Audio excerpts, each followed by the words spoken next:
You cited the Emergencies Act as an illustrative example of government overreach.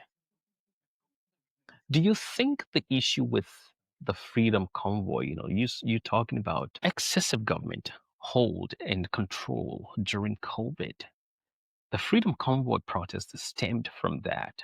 There's been a lot of controversy. So actually, let me say it like this. A lot of things have divided Canadians since the last decade. 2015, when Trudeau's government came to power, it came on the grounds of, the white horse. A lot of people were optimistic, especially the younger and the older generation. Middle class, not so much. I don't even think they voted for him. By 2019, everyone was mad at the romance that NDP and the Liberals had. And it never actually remained the same for Canadians since that time.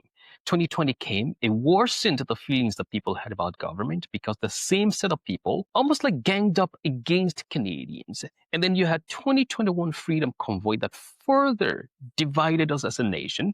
And I think that those are the kind of things that the Trudeau administration never recovered from. And after that has been one thing after another that further that divides us. Even issues about affordability right now still divides us because the political class thinks there's no problem, but the average person on the street is feeling an immense pain. To worsen all of that right now, you referenced this as a form of government decline. In fact, not a government decline, a decline of democracy. Would you say what we saw with the Freedom Convoy was a symptom, or do you think it was just a one-off exception?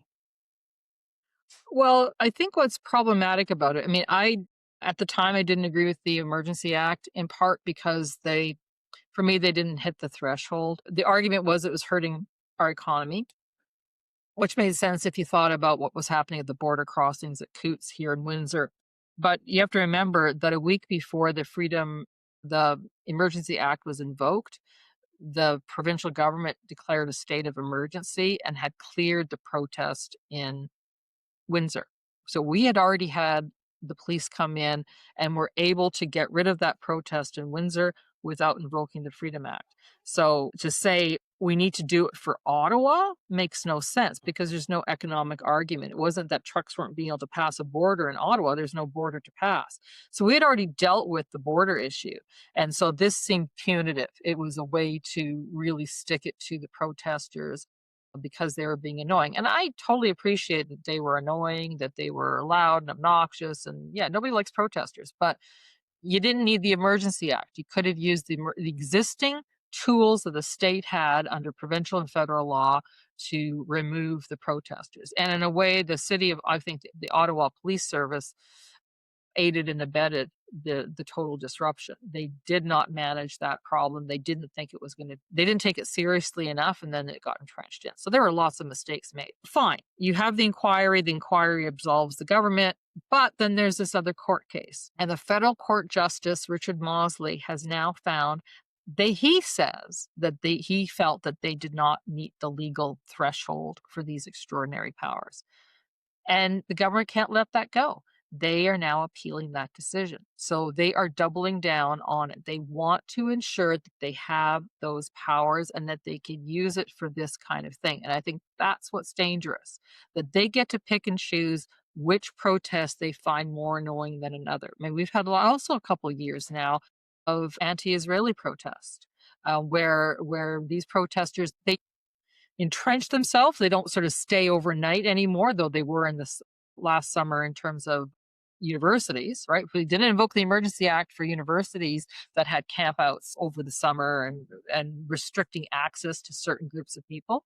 But we continue to have these protesters block traffic, do big public displays of prayer, screaming and yelling, and escalating things, and the government's choosing not to do it there. So the question is, why are they picking and choosing which protesters to target? And is it just because a certain segment of protesters are more likely to vote for this government? But you don't want any government to have that power. Equally, you don't want them to be using Emergency Act if it's just a protest they disagree with. And so that's why I worry that this is going to the Supreme Court, because it might give government carte blanche into doing it whenever they feel like it. So if this government was going to do anything reasonable compared to the previous government, what do you think they should be doing about that case currently? They should just let the federal justice decision stand. They don't have to appeal it. They can just accept that justice has said that they hadn't met the legal threshold. Because that way Right. it then tells future governments that they have to abide by their own law. They can't just make stuff up, which is essentially what the argument is, that they, from civil liberties groups, that they hadn't met the threshold, in part because they hadn't used all the tools available. If they could get rid of the protest in Windsor without invoking the Emergency Act, and that was an economic consequence, then why couldn't they use those same powers already available to them in Ottawa? Why did they have to impose the Emergency Act? Right. Right. Which protest in Windsor are you referring to, by the way? The same one. So the convoy, when the convoy was happening in Ottawa, they had other convoys happening in the Coutts border crossing in Alberta, and you had the Windsor border crossing. We basically, our border was shut for a couple weeks. It was awful. I I see. agree. It was totally awful. I couldn't go to campus. I couldn't. You couldn't drive down there. It was total chaos and pandemonium. Um, but the OPP got rid of it, like, through the provincial powers.